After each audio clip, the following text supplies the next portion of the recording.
تاریخی پہلو ہے کہ اس شخص کی وجہ سے بہت بار خداوند کی تحقیر کی۔ دوسری بات یہ کہ فلسطینیوں نے رجون کی تعریف کی جو ان کا دیوتا تھا۔ انہوں نے خدا کی جی۔ تحقیر سمسون کے باعث اس کی زندگی سے خدا کے جلال سے زیادہ شرمندگی ملے۔ جی، دراصل یہ سب باتیں ہوتی رہیں اور خداوند نے بہت برداشت کیا، اور اس کے ساتھ گفتگو کرتے ہوئے اس نے اسے کہا کہ میں کسی بھی اور انسان کی مانند کمزور ہو جاؤں اگر اس نے 3 بار ایسا کیا، اور ہر بار وہ باہر جا کر خود کو جھٹکتا اور چھڑا لیتا۔ خداوند جب تک اس کے ساتھ تھا، جب تک اس نے اپنا راز جو اس کے اور خداوند کے بیچ میں تھا کھول نہ دیا۔ پھر اس نے اسے اپنے زانوں پر سلایا، ایک آدمی کو بلا کر اس کا سر منڈوایا اور اس کے سر کے ساتھ لٹوں کو بھی منڈوایا، اور فی الفور اس کی طاقت ختم ہو چکی۔ اس نے اپنی تصدیق اور اپنی قوت کھو دی، کیونکہ قوت کا تعلق اس کے روحانی مقام سے تھا، اور اگر تقدیس ہی نہ رہی تو قوت کیوں کر رہ سکتی ہے؟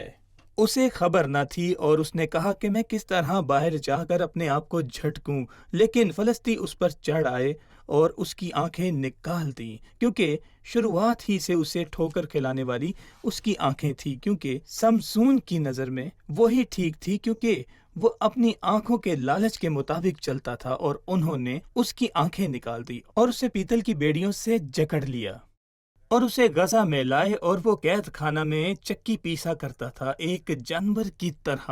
اور تب فلسطینیوں نے رجون کے گھر میں بڑی ضیافت کی، اور وہ گھر مردوں اور عورتوں سے بھرا ہوا تھا۔ اور اس کے زندگی کے آخر میں اس نے کہا کہ فلسطینیوں کے ساتھ مجھے بھی مرنا ہوگا۔ یہ ایک دردناک انجام تھا۔ جی بالکل۔ بھائی صفوات، قسط کے اختتام پر کیا آپ ہمیں 3 آیات بتا سکتے ہیں جو سمسون کی کامیابی کا راز، اس کی قوت کا راز اور اس کی ناکامی کا راز ہو؟ ان 3 آیات کے متعلق ہمیں بتائیے۔ دیکھیں بھائی، میں کہنا چاہوں گا کہ سمسون کی کامیابی کا راز قضات 13:5 میں درج کیا گیا ہے، جب خداوند کے فرشتے نے سمسون کی ماں سے کہا تو حاملہ ہوگی اور تیرے بیٹا ہوگا، اس کے سر پر کبھی اس طرح نہ پھرے، اس لیے کہ وہ لڑکا پیٹ ہی سے خدا کا نذیر ہوگا، وہ اسرائیلیوں کو فلسطینیوں کے ہاتھوں سے رہائی دینا شروع کرے گا، اور اس کی کامیابی کا راز اس کی تقدیس تھا۔ اور کسی بھی کامیابی کے پیچھے کا راز یہ ہے کہ خداوند کے حضور پورے طور پر پاک دل ہو جاؤ۔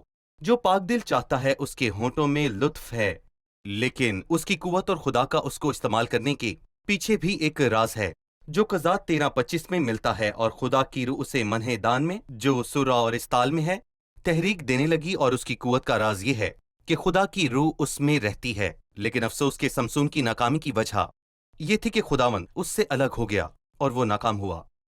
ہم قسط کے اختتام پر پہنچ چکے ہیں۔ دراصل یہ ایک افسوسناک انجام ہے سمسون جیسے شخص کے لیے، لیکن اس کی توقع تب ہوتی ہے جب ایک ایماندار روح القدس اور پاکیزہ زندگی کی قدر نہیں کرتا۔ شکریہ۔ اگلی قسط قضات کی کتاب کی آخری قسط ہے۔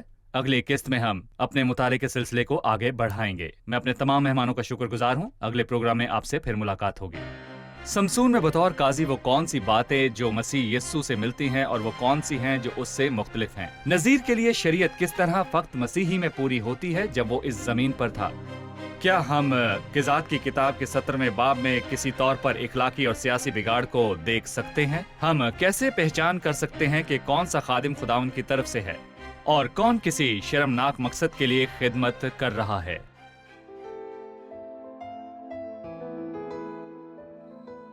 تیرا کلام رہے گا قائم پہاڑ جب نہ رہے خدایا، تیرے منہ کی ایک بات بھی ٹلے گی نہ چاہے کچھ بھی ہو، تیری مان دیے ہے زندہ سونے سے بھی قیمتی، میرا دل یہ دے گواہی ہے یہ کتاب عظیم، نازل کرے اپنا کلام شکستہ دلوں کو سکون ملے، تاریکی دور ہو میری راہیں روشن کر، دل اپنا کلام کثرت سے اے خدا بدل دے، رہائی دے کثرت سے پھل ملاؤ، کلام رہے گا قائم پہاڑ جب نہ رہے خدایا، تیرے منہ کی ایک بات بھی ٹلے گی نہ چاہے کچھ بھی ہو۔